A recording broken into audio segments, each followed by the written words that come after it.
Hello, everyone. Thank you for joining us tonight to the Tony Roberson for Sheriff 2022 Facebook Live. I'm Jamie Dunn, and I wanted to be here, and it's an honor and a privilege to be able to sit beside you, Tony. We talked about you running for sheriff for a lot of years, and this is just kind of a thing that's becoming fruitful now, and I appreciate the honor and the privilege to sit here and talk with you and be part of this campaign that you're running.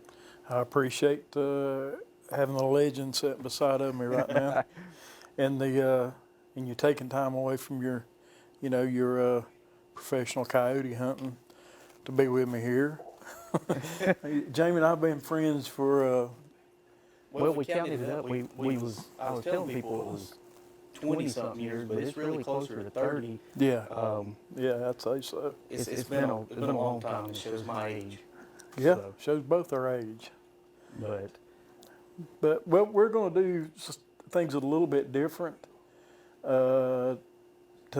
I'm going to have Jamie reading some of the questions and asking me, and I want his input, him to answer some of the questions also. We spent a lot of time with one another and talking about different issues that face the county. So I want him to be involved in some of the question and answering, and he can be kind of my interviewer right now. So you guys load us up with questions. That's what this is about. It's about you guys and us being able to address any question that you have. It's very important to me to be accessible. In fact, this is, I think, our third month of doing this, and we'll continue to do this through the election, and then after the election, if I'm elected your sheriff, I'll be doing these on a monthly basis. Also, as the county is cut up in different sectors as far as the law enforcement is concerned, I want to have monthly meetings in each sector where the public can come talk with me, express their concerns, and let me know what they're seeing, so we can pass this information on to our officers, and will enable us to better do our job, better serve you. That's what I want to do, and it starts with this right here, to where I can be accessible to answer what questions you might have, and would appreciate as many of them as you could send our way. That's what we're here for. Do we have any?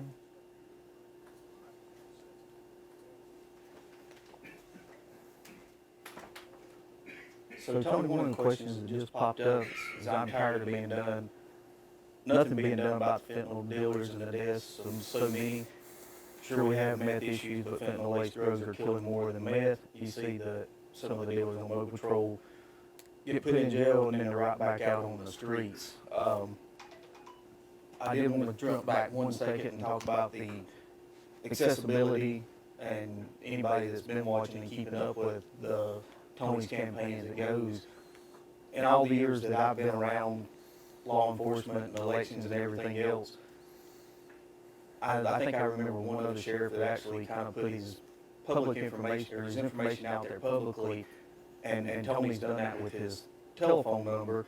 And I know we've talked about that being a lot of phone calls, a lot of text messages and stuff coming out, and that's very important, because people that necessarily don't want to put their name out on Facebook or anything else, not sure who's watching or how it would go, as far as if they're reporting drug dealers even through this Facebook Live, that they do have access, Tony, to get to you. And you've addressed the issue already that right now, as a political candidate, there's not a lot you can do, but I do want to assure everybody, we've talked about this in great depth, and it's definitely notes are being taken. And if Tony wins this election here, primary is going to be the first thing that needs to happen, and then the general election.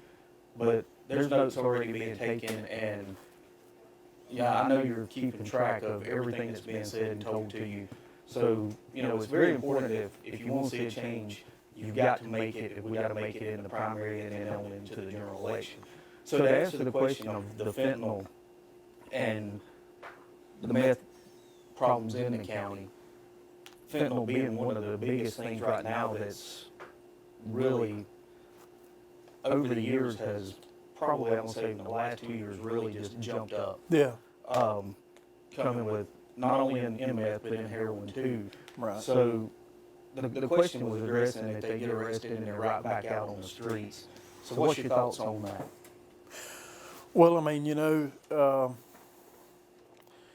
it's our job to enforce the law, and if a law has been broken, if they're dealing fentanyl, if they're dealing meth, if they're dealing heroin, we arrest them, put them in jail, and then some parts of it is kind of out of our hand from that point, except for the fact that if they do get out, they'll be watched. If they continue to do what we arrested them for, we'll arrest them again. How long they stay in jail depends on what kind of bond set, which we have no power over. It depends on what kind of sentence that they get when they do go to court. But as far as them getting right back out, a lot of times they're just getting back out on bond, and they're they have a constitutional right to a bond. But when I think things are a little bit different when it goes through the court process. I think that you'll be seeing a lot of people doing some time over these real hard drugs that are being sold to our kids. That we're dealing with. I would say almost an overdose a night. It's not all fentanyl, as there are a lot of meth overdoses. I have talked to some officials that sees this on a nightly basis at the ER. It is outrageous the amount of overdoses and drug-related illnesses that they see. They are completely bombarded with it. We've got to get a hold of the drug situation in the county. I live in a good neighborhood. Jamie lives in a good neighborhood, and I mean, I don't see the kind of thing that, say, you would see in Henrietta, Caroline, and other parts of our county. But being from this county, I do know this: it's grown, it's expanded, and it's further out than what it used to be. And don't think for 1 minute, don't be lulled to sleep thinking, well, it only happens in these high crime areas. It only happens in certain segments of our county. That's not true. It happens everywhere, and if we ignore it and say, well, it's isolated to a certain area, I can promise you that it'll be coming to a neighborhood near you soon. It's something that we have to get a hold of, and we need to put enough men on the road to where we can proactively deal with this situation. I hope I've explained in great detail, and I have, exactly how I plan on doing that as far as putting people, putting officers in these high crime areas and going after this huge problem we have in this county with a submersion campaign, a relentless submersion campaign that's not be there one weekend, come back next month for a weekend. No, we've got to stay on top of it. We've got to put constant pressure on these people. In order to shut these drug houses down, it's going to take that kind of an effort. But very aware, sadly, of the fentanyl that's making its way into our county. I know 20 years ago when I was in law enforcement, you rarely ever even seen heroin. I may have seen it a few times, but I mean, it's just commonplace now, and it's unacceptable. It shouldn't be commonplace. We should be going after that as hard as we can.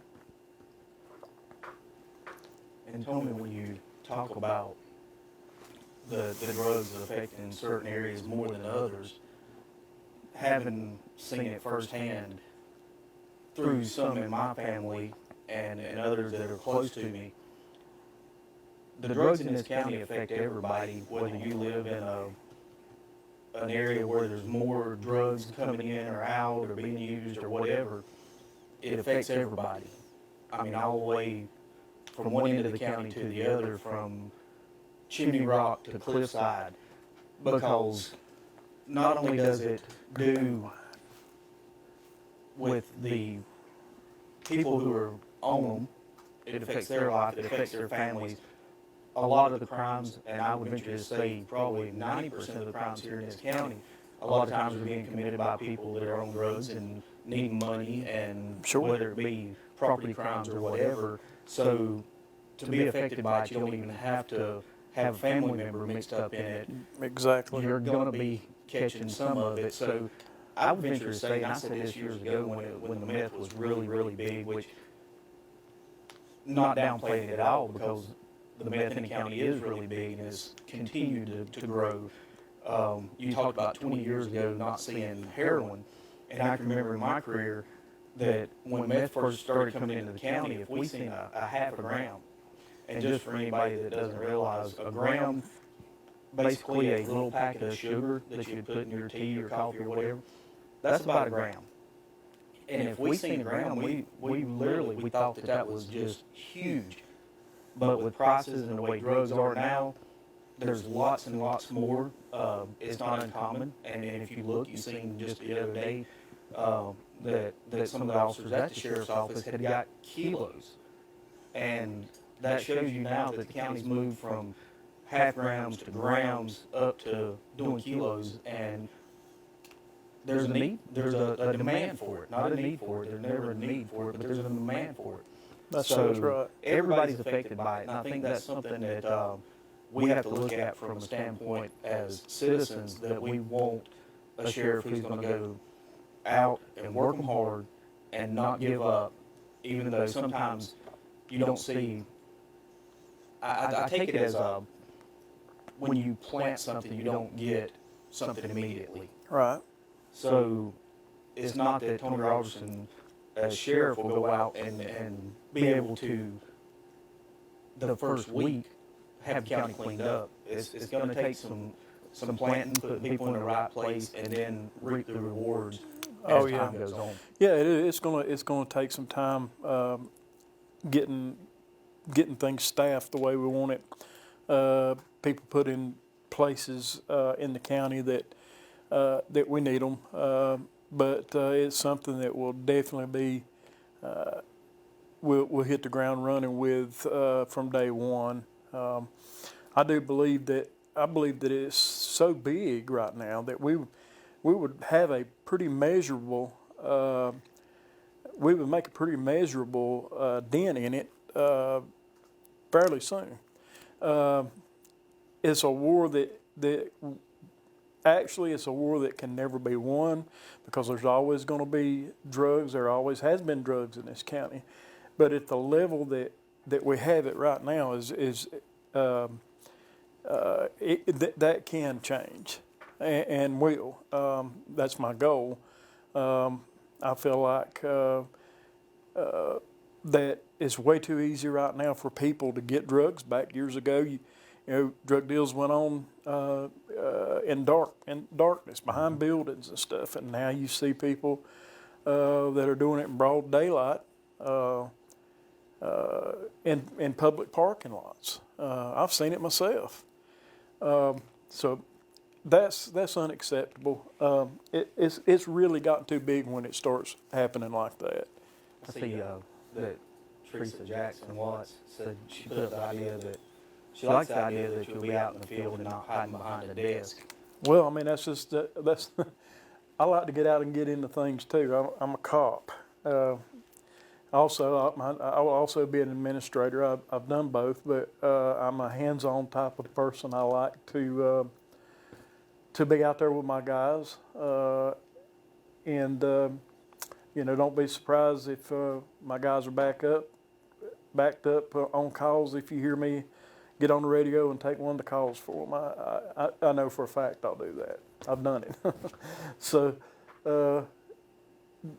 big thing is I'm a cop.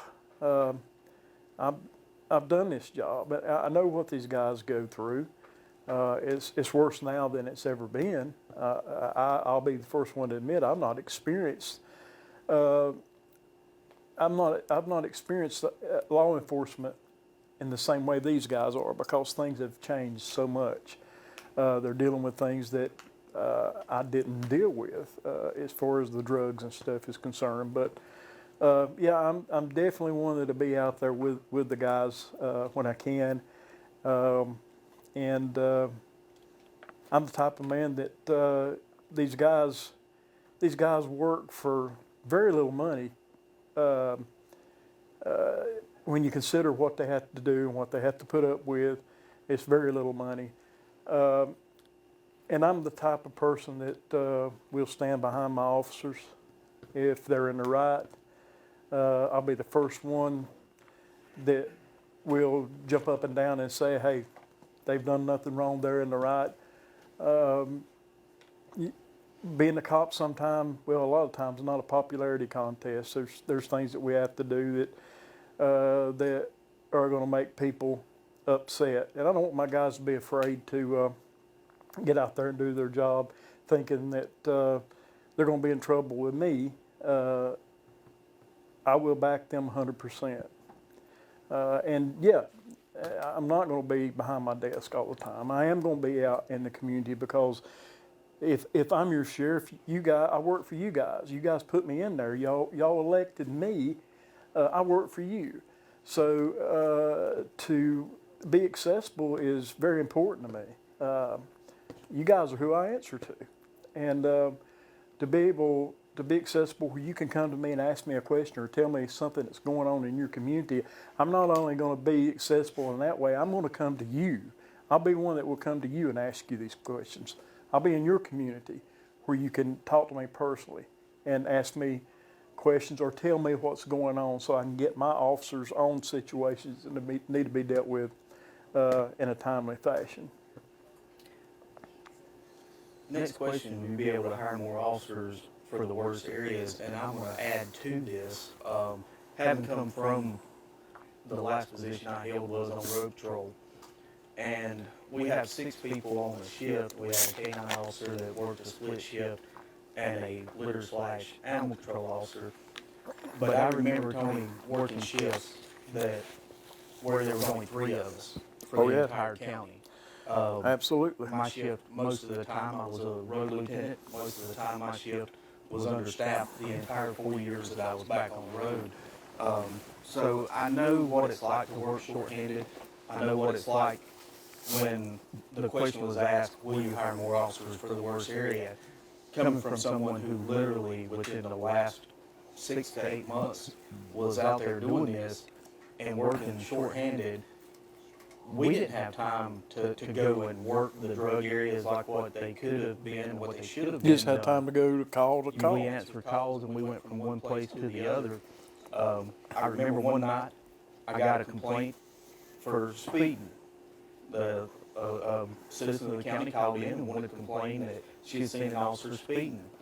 It just so happened to be that the officer she seen speeding was me. I was on my way to a call. So I said, I can't take the complaint against myself, but duly noted that I was speeding. So the next call to go to took me about 45 minutes to get there because we were shorthanded. The next person asked, why did it take you so long? And I said, it's funny you asked this because literally the call before I got complained on for speeding. So you had to find that happy medium. But either way, working shorthanded, not only does it affect the citizens, it's a huge officer safety issue. Yeah. And there was no way of switching it around. And I know we've talked about like a minimum people on the shift, that's something that when we started talking about this, we talked about minimum, basically what I call a minimum operating level. Right. So if we have 5 people on a shift or 6 people on a shift, and they're down to 4, that's not acceptable. We have to bring somebody in, and that's one that you had guaranteed me that these officers. And might I say this is one reason that I stand behind you is because I know you're a leader that has been an officer, and you understand what it's like to be out there. Literally, in a county as big as Rutherford County, there's a potential that you may be 30, 40 minutes away from help. Absolutely. And I've been in that position. It's Oh, not yeah, I a good have too. feeling at all. No. So when you sit down and you let me kind of spill my thoughts out to you, that was one thing that I totally agreed on when you said, we will make sure that there's enough officers out there, which add more officers, and I'll get back to the question for you in a minute, but add more officers, not only does it help prevent crime, because you can put a number on how many crimes you solved, but there's no way to track how many you prevented. Right. And visible officers out on the road and being seen and actually being out there proactive working makes a big difference. It does. So with all that said, I'll go back to the question that was posed for you of, will you hire more officers to help in the crime areas and the worst areas of the county right now that are seeming to be inundated by crime? Absolutely. I mean, first, I feel like personally, just from what I've looked at, I think that there's we got to utilize the personnel that we have right now properly. I personally don't feel like it's being used properly. I think there's some people that's in positions that could be out there on the road in these high crime areas, and you would double up in that area. But yeah, I mean, first I would want to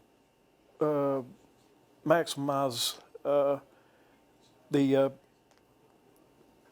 or I want to utilize the men that we have now properly, and then there's grants that you can get for positions, and there's also if I feel personally, if I'm utilizing the personnel properly, I feel like I've got a moral high ground to go talk to commissioners about some more positions. But yeah, there needs to be in these high crime areas, there needs to be extra people there. Even if you're working if you put another shift in there that's working a split shift, to where you got extra people in that area all the time, especially of the hours, high call volume and stuff. But it's going to take this is a extremely serious situation that we have with the drugs, and it's going to take extra men to do that. It's going to take us utilizing every man that we've got properly. But yes, I definitely would be one that will be talking with the commissioners about putting more positions on. Says a lot of the problem here is in the court system, which you addressed a while ago, saying, pretty much that as a sheriff, as officers, or anything, you make a good case, you get it to court. Once it gets to court, there's many factors that's going to go on that, as far as, is it a prosecutable case? What's just for knowledge's sake, they have levels of sentencing. So you take somebody who's not ever been charged with something, they're not going to get as much in court. But as far as the problems being, with the court system, I always like it when that question comes up, because it's not really a sheriff's question. It's that goes all the way up to the lawmakers and the people that are responsible for making laws from North Carolina, handing them down, and then I think that we have a pretty good justice system. Yeah. But I think that there are some flaws, and that sometimes people do get off lightly, but it goes back to the sentence and the level of sentence, and that there's they don't qualify to go to prison just yet. Right. Yeah, I mean, ultimately, that's after we've done our jobs, if we've done it properly and they've got a good case to try, usually it works out pretty good for us. I have a lot of faith in our justice system in the United States. It's the best in the world. So I do have confidence in it. It's important for us as officers when we arrest somebody. We do everything that we're supposed to do to make the case, because if we take somebody to jail and we don't have all our ducks in a row as far as everything that they're going to need in court, then sometimes it don't go well. I'm not saying that's it. Well, it's happened with me, so I'll speak for myself. But we have to. Part of our job is making sure that we prepare for court properly and we have everything that they're going to need to try someone and get a conviction.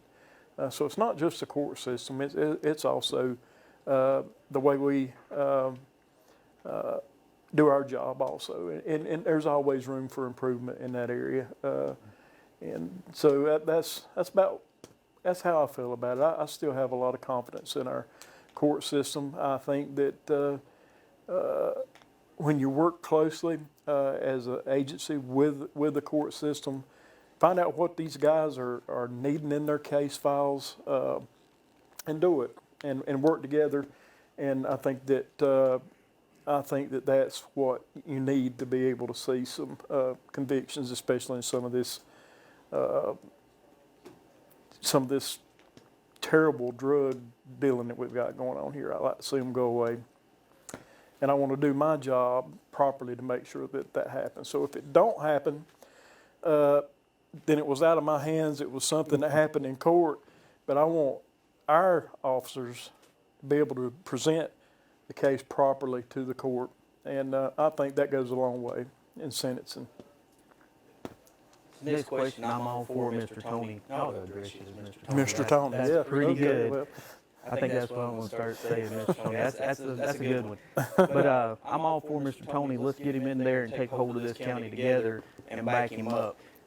That right there is probably the biggest thing that has to happen. Everybody, the drug problem is not the sheriff's offices. It's not the sheriff. The drug problem is for everybody to have some part in helping with. Yeah, that's why I'm so big on it, on the Community Watch program. Now, I grew up with little green Community Watch signs everywhere. And I'm sure it was effective back then. I'm not sure, so I'm not going to say either way. But I'm not sure that when that was going on that we had regular meetings in each area of the county. Well, that's what I had. I think that's what would be the most effective way to do a community watch program is for me and my officers to be able to meet monthly with the community, because you guys are sitting on your porch. You know what's normal and what's abnormal in your neighborhood. Things are going to stick out to you that maybe me driving by, I'm not going to notice it. So as far as a community watch program, if I have meetings in your area every month and you're seeing something that is not right, it's important for me to know that. That's called intel, and that's the best intel you can get, is someone who is an eyewitness, who readily knows when something's out of place. It's invaluable to law enforcement, and I really plan on tapping into that.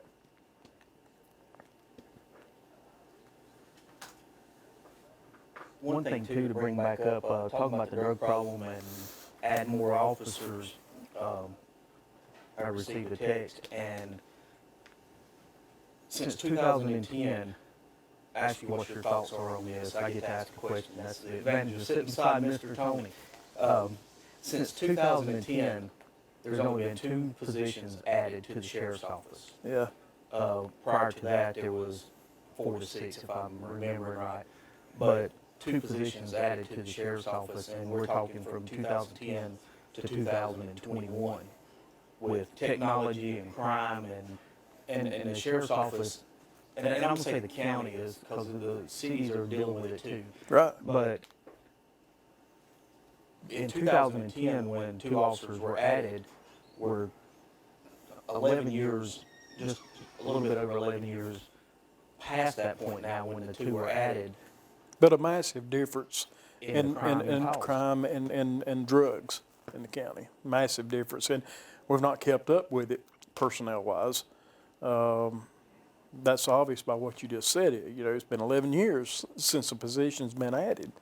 Now, again, I feel like that there's some positions that need to be utilized a little better in the county to give the road more coverage. That's your key to fighting crime is the road. Now, I was a detective. That's after something's happened, they have to figure out what went on. But what I'm talking about is put enough men out here, and Jamie mentioned that a while ago, to where we are, we're going to have a big enough presence to proactively stop some of this stuff that's going on. But that, you know, definitely, when it boils down to it, we're going to have to have more men on the road. Well, you know, and that goes back to, it's been said for many, many years, and this was always one of my complaints, that the road patrol is the backbone of the sheriff's office. And it should be, and it's the backbone of any sheriff's office, any police department, because that's first line. So for the ones watching, if you hadn't picked this out yet, my heart's really with the road patrol, the uniformed guys. Everybody's important, every position's important, but that's just where me personally, I love the camaraderie, I love to be out there, but the officers in uniform, the road patrol, the backbone, is the first ones on the scene. Yes. They can make and break a case. They sure can. And, you know, if you can get knowledgeable officers out there, that makes a big difference. Then this is not a Tony Roberson statement. I get to say some things. I get to ask you questions, but then I can interject something. And Tony, sure. Tony may cringe when I say this, but this is totally me speaking. But in the 4 years that I was a road patrol, the sheriff's department backbone was starved. When you're working 3 people in the whole entire county, the calls don't stop, the arrests don't stop, the warrants being turned in at the jail, it don't stop. And when you talk about why did it take so long, or, you know, I never see them in my neighborhood, a lot of times when I was on night shift, that's the way it was. We were very short-handed. Yeah. So there was a question popped up there that what can be done about someone, what can be done when someone overdoses and they actually survive and they have drugs in their possession.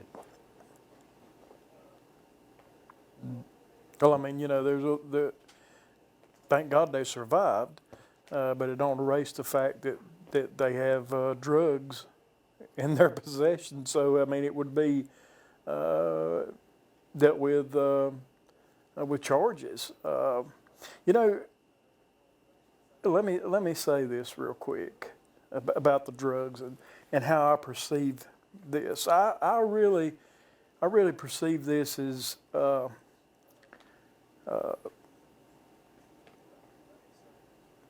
that the drugs that we're seeing right now are demonic. I believe that, you know, I believe that you can take pills for a little while and then the pills will take you. And I believe that's what we're experiencing. So just to put someone in jail or prison is not enough. We have to have some help through the public, through faith-based organizations, through churches, through just people in the county that wants to help some of these people in their addictions, because it's a real problem. There's people dying every day because I read an article today that said that in the United States that 10% of our population is battling with some kind of addiction. 10%, I mean, that's a lot. I would say it's probably higher here than the national average. But I want to partner with people who are going to help some of these people with the addiction. Also, I am a compassionate person. I want the drugs off the street. I want the people that's pushing the drugs off the street. But I would also love to be a part of seeing lives change and get back to normal. You're not going to change everybody, but you can't go through life with that attitude and not do nothing. You can't just say, well, you know, most of them are not going to quit what they're doing, so they're why mess with it. You can't be that way. You've got to be where you have hope for these people who have no hope for themselves.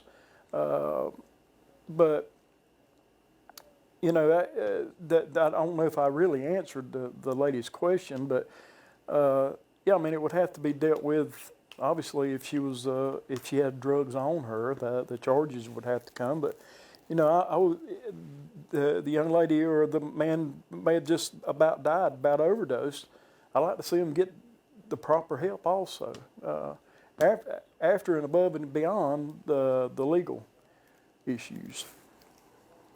With that being said, you know, it's almost bad because it kind of is like they overdose and then all of a sudden law enforcement swings in and EMS, they do their thing, everybody's okay, and then they get charged. But some of the recovered addicts that I've spoke to will tell you that it took numerous times of them getting charged.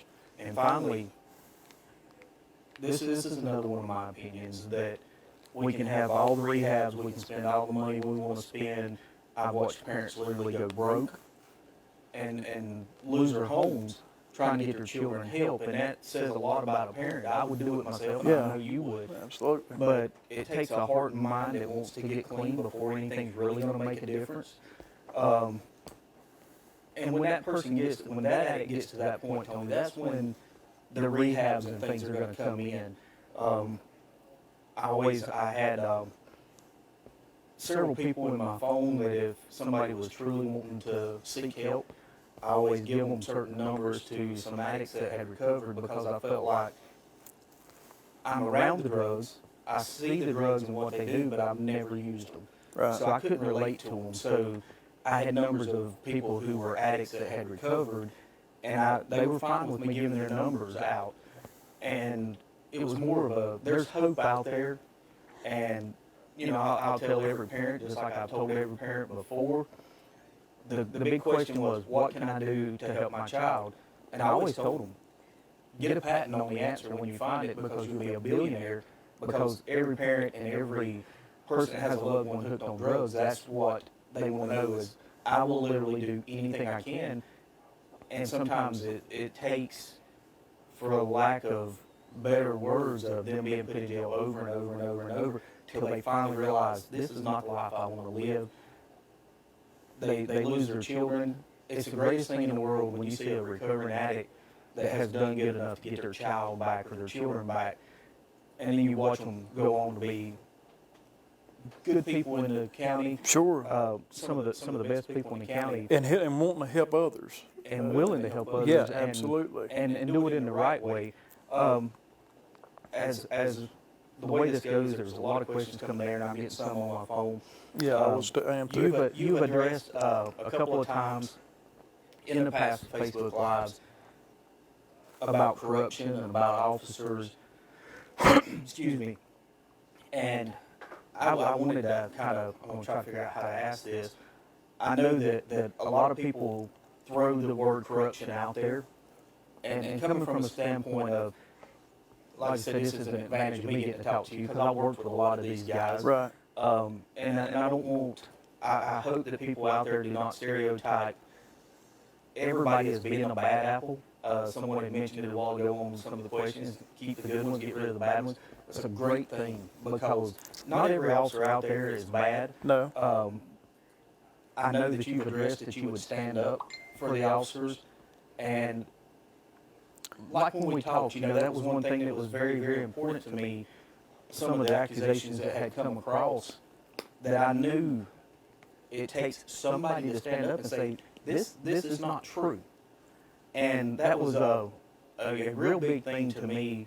The officers become very hesitant about working because if they do something that they're legally justified in doing and they do not have the administration backing them up, they're going to be hesitant the next time. And I see that that becomes a very big officer safety issue. Absolutely it does. But you know, Tony, I've watched, and I know we've talked about this, you know some of the officers there, but you spent your career in another place. And I'll speak directly to the public that's watching this. And this is just guys that had been on my shift or other shifts or things that I had heard. And I've watched the officers of this county literally take money out of their own pocket and give to people. I'm very, very passionate about the officers, and I know you are. Yes, I am.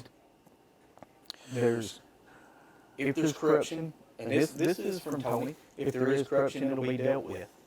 And if there's not, you've promised me, and I know you've promised everybody else, if there's corruption, you'll deal with it, and if there's not corruption, then you're going to stand up for these officers. It's no more than anybody getting accused of a crime.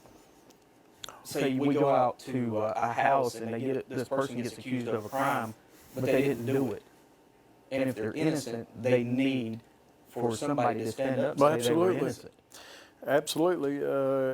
If there's corruption, you owe it to the good cops to get rid of that, because the way it is now, if there's one bad cop, for some reason people perceives the whole crowd as being bad. If an officer is accused of something that I looked at and know he didn't do, you can bet I'll be his biggest cheerleader, and I will be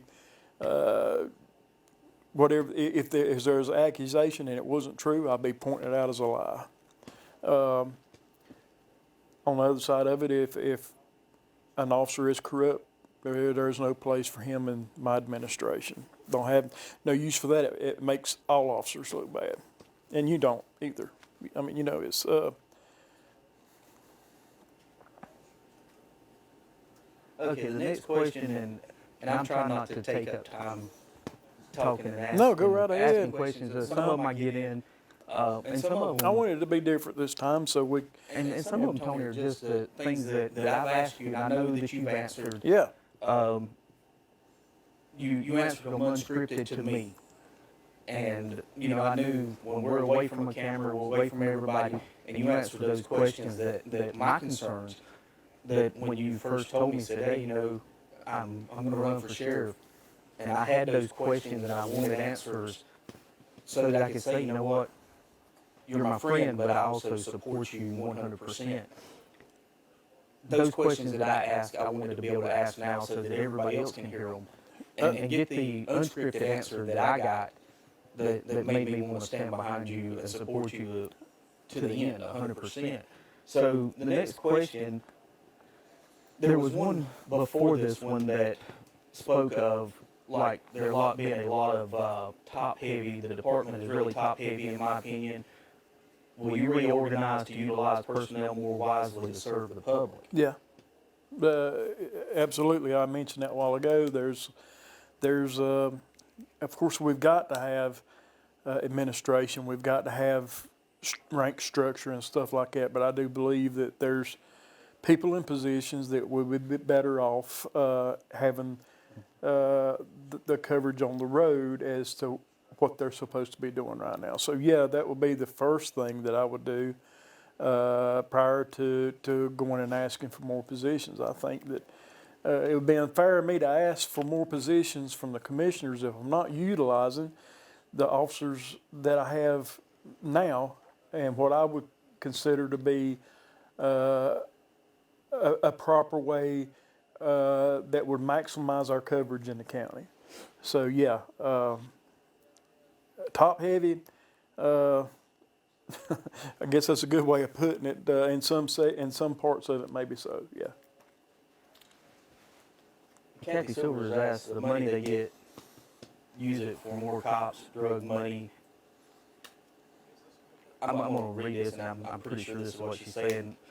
When there's seized funds that come back, these funds have a certain amount of things that they can be used for. It's you can't throw it out there for a Christmas party or a big bash. Right. The federal government mandates what that can be used for, and some of that can be used for equipment. And when you look at the big thing, Miss Kathy, from that, the big thing is if we're not having to buy cars are an essential part of the sheriff's office. If we're not having to buy vehicles, can we use that money that we would have been buying vehicles, buy money with, or vehicles with drug seized funds, which is good with the federal government, to be able to take that money and put towards manpower, extra officers? Yeah, absolutely. And the more of it we find, the more money we'll have to utilize in that fashion. So it, whatever whatever it takes that I can do to get more coverage on the road, so we can be on a proactive footing as an agency, I'm willing to do. That is the main thing that has to be done for us to be able to achieve what we want to achieve. We've got to have the coverage on the road. Now, not taking away from other departments, there's essential departments that you could not afford to mess with. They're slammed as it is. But there's a few positions there that could give me more coverage on the road. But yeah, federally seized funds, talking to the commissioners, anything, grants, anything that we could possibly do to put more men out here on the road is going to be imperative to achieving our goal. I sit and I look at the comments as you're talking and listening. And I'm glad you can read them. I can't read them. Miss Silver said, and women too. Tony's a little old, and when he refers to men, he's referring to everybody. Women too, yes, ma'am. But, I will say this: some of the best deputies I've worked with are women, and women are probably the best investigators ever known to man. They just have it in them to be great. And I'm sorry for saying that. I didn't mean to leave women out. By no stretch of the imagination. The sheriff's office and city departments here in the county now have I've had the privilege of working a lot of the lady officers that are here, lady deputies and officers. And I will say this, when we had one on shift for a while, we talk about the drug problem. Two things that are probably the biggest thing to help fight the drug problem is K9 and a female officer. You can't even put an amount of what that's worth, not counting the fact that there's just certain things that female officers can do, in my opinion, better than male officers. Yeah, I agree with that. And I'll honestly say so. Any of the female officers that are watching, I've told you in person, I'll tell you even Facebook Live, that I always trusted you as good of a backup as anybody.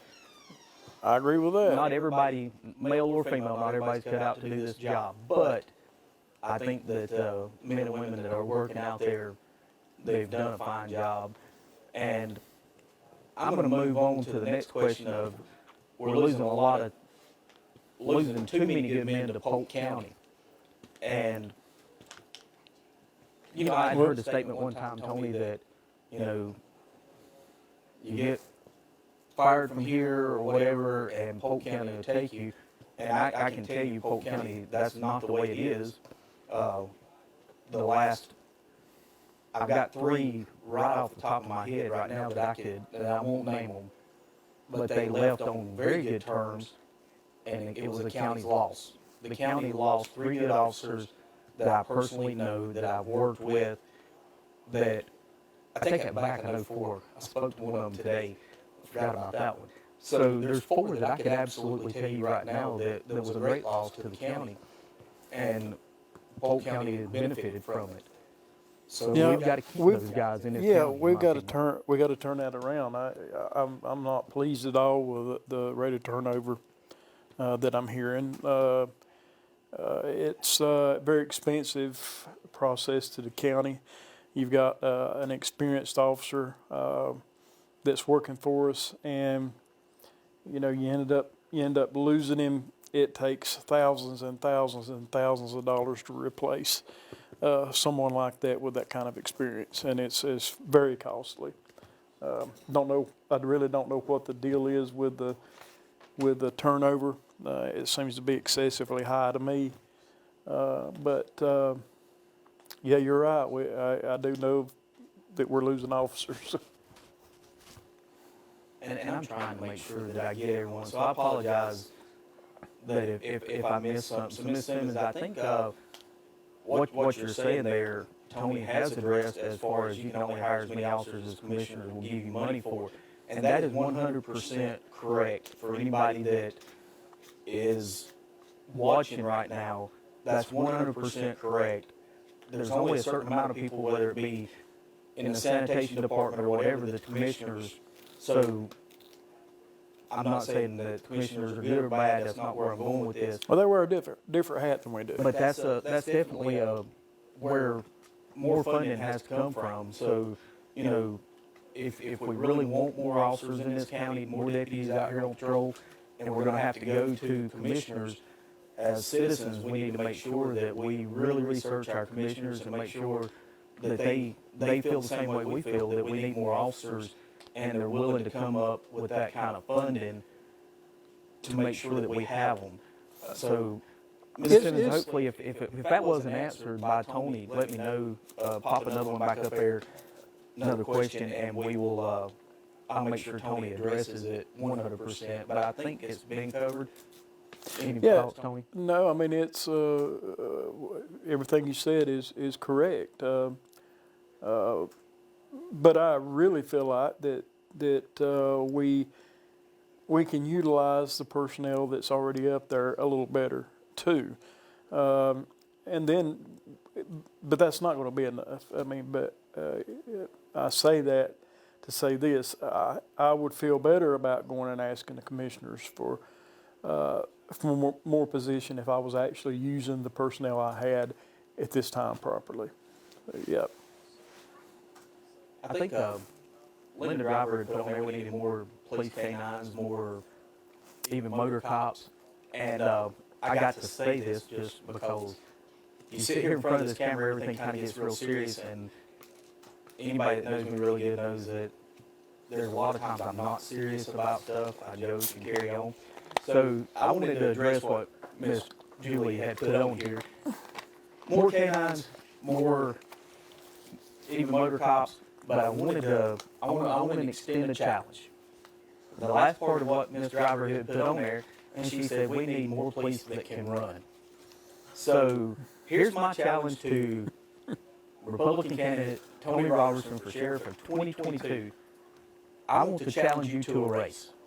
Not me racing you, but of someone of my choice to race you in a foot race.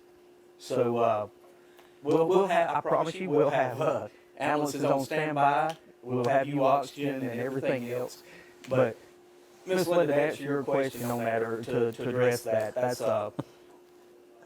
as you get older, you do less running. I will say this: I had some speedsters on my shift that, as a lieutenant, I didn't have to do a lot of running. They normally had them run down before I could even get out of the car good. Oh yeah. We used to be those. We used to be those guys. I used to be, but I'm old now, and that's where I would come back into the canine thing. Those of us that can't run, we need good canines. But to be honest with you, Miss Linda, or Miss Driver, there's a ton of them out there that really are good at running. Oh yeah. Which there's ways you can do incentives that get the officers out and working out, and there is some incentives now, but there's other ways that can be addressed. But that's something I think, Tony, that you agree would have to be when you get into sheriff. So I'm going to move to the next question right quick. I always gotta say my daughter, Lainey, love you. She's always just riding behind and supporting whatever I do. So, we'll wait on the next one to pop up right quick. And so, Mr. Everearly, we need support and reward programs for good cops reporting bad cops, even if it means public funding. That is a very big thing. I'm not sure. I don't know if I have any real thoughts on the right answer to that. I do know that by federal law, they're protected. If an officer knows something's going on and they tell it by federal law, they're protected. I just did a class and it's covering the whistleblower is mandated thing through federal law. So, but what's your thoughts on it there, Tony? Oh, yeah, I mean, you know, an officer, if an officer sees another officer doing something that's illegal, it's incumbent upon him to report that officer because we're sworn to do that. So, yeah, I mean, I don't know about anything about rewards or anything like that. I'm not really giving that much thought. I don't want to create an environment, you know, where people's gunning for each other for money.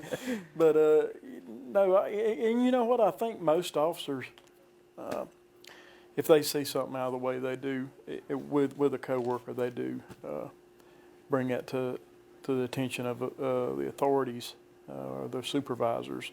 But yeah, I mean, it's something that I would expect an officer to do as his duty.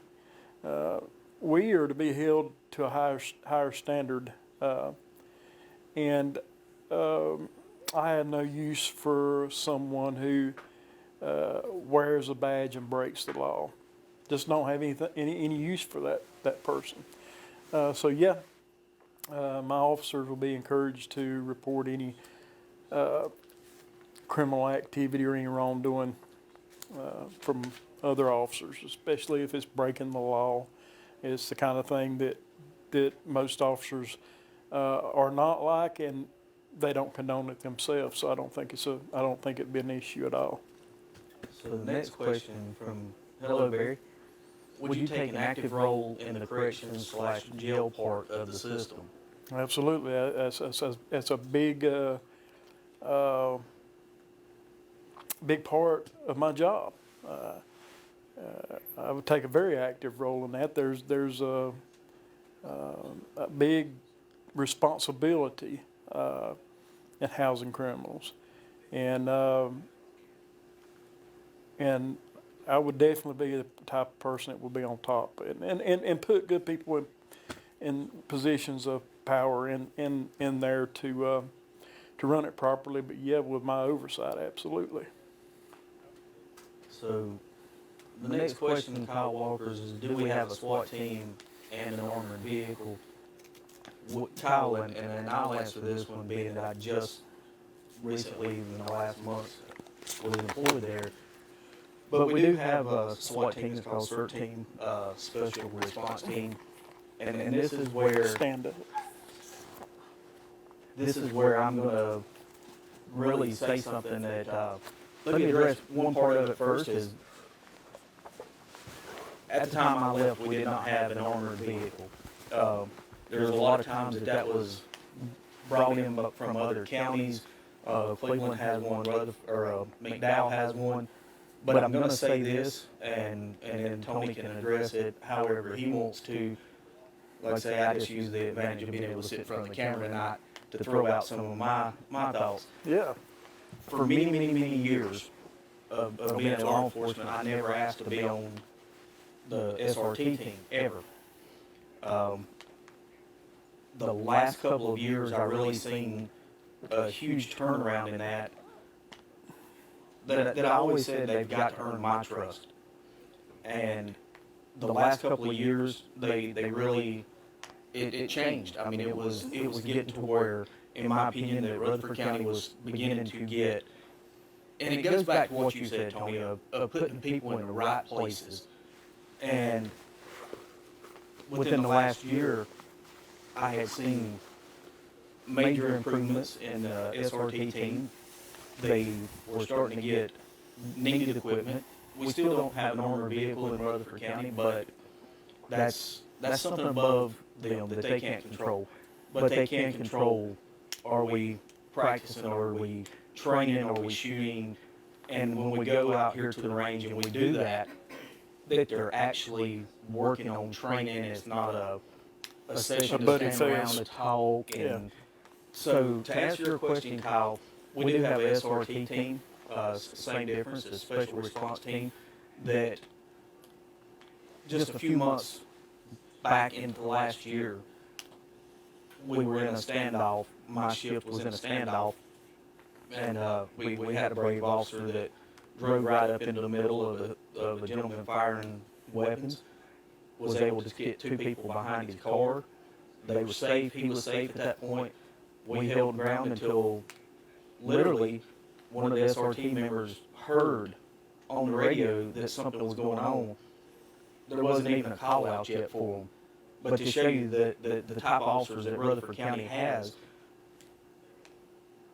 is sometimes I want to stay away from all the corruption things because of the type of officers that Rutherford has. Right. So, I take this as a platform for a minute to kind of brag on these guys that I literally trusted with my life. But one of the SRT members, and after this is when I decided I wanted to try to get on that, because I seen the training that they had, the level that they had come from previous years. It wasn't a buddy system anymore. There's physical requirements that you got to be able to pass to be on it. That was huge to me. So when this officer showed up, I knew that he had that special training. He was able to sit back and direct things and keep things under control and keep officers safe until the rest of the SRT team got there. There was a plan developed, and everybody was removed out safely. And even the suspect came out. So there was no shots fired by the officers. Shows a lot of restraint because there was rounds being fired towards the officer that had taken cover behind his car with two private citizens. So, I say real quick, answering the question on, because that's always been a topic. It was a topic in the last election and years before about armored vehicles. And Tony, you've mentioned numerous times about grant money, and there is stuff out there that these vehicles can be brought in with some money coming from the county. You can't just 100%, nothing's ever 100% free. But with that said, so Kyle, to answer your question, there is an SRT team, and I will stand behind the fact that they're very trustworthy, they're very well trained, and when I say that I had never asked to be on one, I asked to get on it, and was given the privilege to actually go to a sniper training and get to train with them guys some. So when it comes to the SRT, I think our SRT right now in the county, Tony, and I get to answer this one again because you've not been in the department, so some things I get to at least interject, and I promise I'll tell you the truth. But I think our SRT team has made leaps and bounds over the years to where the last couple of years they've really, they know what equipment they need, they're finding ways to get it. But the thing goes back to, we'll go back to the running question a while ago, we're getting officers that can run. The physical fitness thing that you had to pass to be on SRT is very, very, very strenuous. And these guys are passing it. The worst thing you want is somebody to be on the SRT and they have a heart attack coming in to try to get you out of a bad situation. Right. And now you're dealing with that. So to answer your question, Kyle, right now, really and truly, that's a thing near and dear to my heart, only because I never had any confidence in it. I won't lie. Never had confidence in it until the last couple of years, and they've made leaps and bounds, and those guys are absolutely, they're top-notch now. Keep going. So maybe this is a broad question, but what is the extent of what Community Watch can do or be involved in? Well, I mean, its main purpose is to be able to gather intel from the citizens who are are seeing things firsthand in their own community. You're going to know when a car comes into your community that has never been there before. You're going to know when something in your community just don't seem right. It's that kind of intel that's invaluable to us in law enforcement, and that's what I want to tap into by having monthly meetings in your community to where people can come and talk to us about what they're seeing, what we need to be paying attention to, what type of drug activity or any other thing that they're seeing that's something that law enforcement would want to know and be able to deal with. That's the whole purpose of having those meetings. It's a whole lot bigger than just putting signs up in your yard community watch program. It's actually got to be a program to work. It's got to be a joining of hands between law enforcement and the public, and us being able to get the intel from you guys and process it and do something about the situation. But I'm a big believer in it. I really think that's the best intel that's available to law enforcement is through the public. And I don't think a lot of times we tap into that. I want to create a system to where we're doing that on a regular basis, not just hit and miss. You come to my office, tell me this is going on in your community. I want to be able to first off, I'm going to do these that I'm doing right now once a month, but I also want to meet person to person and also be accessible for meetings in my office. But yeah, the community watch program, what I don't want it to end up being is a vigilante type group. I'm not in no way saying that's what we're after here, but what we're after is what you hear, what you see, what you know that's out of place. That if I were sitting on your porch, I probably wouldn't know because I don't know what the norm is in your neighborhood. I'm not sitting on your porch every day. You see a car come by 2 or 3 times that you've never seen in your neighborhood, good thing to write the tag number down. That's good information for us to have. Because if anything happens in that neighborhood, I can guarantee you that's who we're going to be looking at them first off. But I just want to create a community watch program where there's a wonderful flow of information getting to us and us being able to react to it. So we're going to take a break for right now. Yeah, that's good. And before we go to break, I wanted to bring up the fact too, Tony, that you're having a meet and greet. Yes, So that's right. Can you tell, before we go on break, because we may lose some viewers on that, so that everybody kind of gets a general idea, and we'll bring it up at the end too. But Yeah, okay. We're going to have a meet and greet at the Firehouse Inn in Rutherford. It's going to be the 23rd, and it's going to be me and my superstar son Avery, which I'm known now as Avery's dad. I thought about getting some bumper stickers printed up. Vote for Avery's dad for sheriff. But yeah, it's going to be a meet and greet there. It's going to be from I think 3 to 5 or 3 to 6, something like that. It's on Facebook. There's been an event created, and I'll be sharing that between now. I have already, but I'll keep sharing it so you guys can get on there and find out exactly when it'll be. But it'll be a good chance to come out and meet our little voice star. And of course, meet me, ask me questions face to face, and be looking forward to it. We have a lot of people that's interested in coming, and really, really looking forward to that.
Okay. We're going to answer a few more questions and let everybody get back to their evening. Joanne's asking, Ethan Kelton autopsy revealed that he was shot point blank in the back. What is your opinion on the officer remaining on duty or not reporting to the public? Well, let me say this that a lot of you probably don't know or wouldn't have any reason to know, but Ethan Kelton is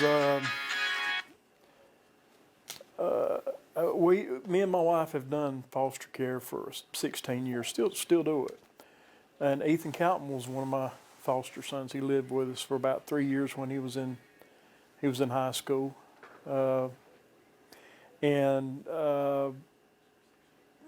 it's just overwhelmingly devastated to hear about his death. I think that I'm like anybody else. I'm waiting to see what the investigation uncovers. I miss him dearly. I hate that it happened, but to weigh in on anything about the autopsy or the investigation at this point would not be in good taste because I don't know the circumstances. I was not there. I've not seen any investigation, and I already knew what the autopsy had said. I knew that he had been shot in the back, but yeah, I'm very interested in seeing how the investigation played out. I understand from what I understand. Like I said, I wasn't there. Ethan had a firearm on him, so it was just a really bad situation. And I'm like anybody else in Ethan's family. Also, we're just waiting for the investigation to conclude so we can see for ourselves what went on. Thank you, Deborah. I'm running as hard as I can. I've decided we're going to race, so Yeah, well, yeah, Tony had to lose the cowboy boots, so yeah, I can't run in these either. So the question, Tony, that's next is why isn't Francis allowing body cam footage to be released from Tyler Green's body cam? I have no clue. From what I understood of his statement, he is going to allow the family to view that. It's still being investigated, so he can't let anybody view it until the investigation's over with. I do understand that. So I used to work as a fill-in 911 communications. One thing I know is that during a drug bust, people swallow pills, other drugs to avoid a charge. There needs to be a close watch at the jail for the first hour of a person with drug activity is taken into custody. The probability of an overdose is likely. Yeah, I think that probably we've experienced some of that here recently. But yeah, that's been going on for years, ingesting drugs or whatever illegal substance they had on them to keep from getting the charge. But yeah, I mean, there's protocol and a system set up in the jail that should catch most of this, and there is from what I understand, an evaluation period that that would be ample time for them to be able to tell whether a person was impaired by something and could possibly need medical assistance. So, Betty Ann Peeler, Tony, Jamie, you have my support. And I'm going to stop right there, Tony, because I want everybody to understand that if I felt like I could do the job of sheriff, I'd run. But I feel like Tony is the absolute best option. And when you want to say something of Ms. Peeler, I absolutely appreciate that, that you would include my name with Tony, I guess is where I want to put it. Um, I'm going to tell the story of when Tony called right quick, not to drag everybody on, but when Tony called me and said that he was thinking of running for sheriff, and he kind of told me what his vision was for the county. He said, "What do you think?" And I said, "You know, that right there is an answer to a lot of questions and a lot of prayers that I would have, is that we're going to have someone who's going to stand up for the citizens of this county, but going to stand up for the officers also." I think I mentioned it earlier, Tony, just how important the officers of this county are to me. Right. And I know that you were sincere when you said that not only is the citizens of this county important to you, but the officers themselves. Absolutely. Not only, and I know we talked about this, that you said, no, not only as their job, but their personal lives. And that you want to know when something's going on. You want to know how they're doing. And, you know, I understand that as sheriff, you're not going to be able to be out there, but I know that you told me and promised me that you would put people in place to make sure that these officers knew that you supported them, and if they needed something, that you had an open door policy, that they were allowed to come in. Absolutely. So to answer, or to go back to what Ms. Peeler said, 100%, I stay behind Tony. And I tell people all the time, if I was upset with anything through what had happened with me, I'd run for sheriff myself. But I really believe that Tony, I encourage you. Tony's put his number out there. He doesn't put it out publicly who calls him, talks to him. As a matter of fact, I don't even know who talks to him, so when you call him, that's between you and him. But if you have any questions, call him and let him give you what his thoughts are and his views on things, and I think you'll see that he's a down-to-earth person, and this is something that's very, very good for the county. And yeah, I want to add to what he's saying. I've got my number up there now. It's 828-429-3000. And I want you to, there's a lot of people that's asked questions on here that we've not been able to get around to. But if you put a question up there and we didn't get to answer it, feel free to message me on Facebook, text me on my phone, or call me. If I don't happen to answer, I can promise you I check my voicemail and I will be returning your call. And I will be looking at your text and I'll be looking at the messages. It's important for me to be that everybody that participated tonight deserves to have their question answered. And it's not that we've been trying to not answer questions. It's just there's been so many of them that we can't physically get her. We'll be here all night, actually, if we did that. But if you would, if you don't mind calling my phone number or texting would probably be a good way. Texting or messaging me on Facebook would probably be the best way to get a response from me. But I can promise you that I will either return your call or answer your question just as soon as I possibly can. Well, listen, I think that it's about time to call it a night. People want to eat their supper, I'm sure. And but you know how much I appreciate y'all's participation in this. It's been a good night for participation.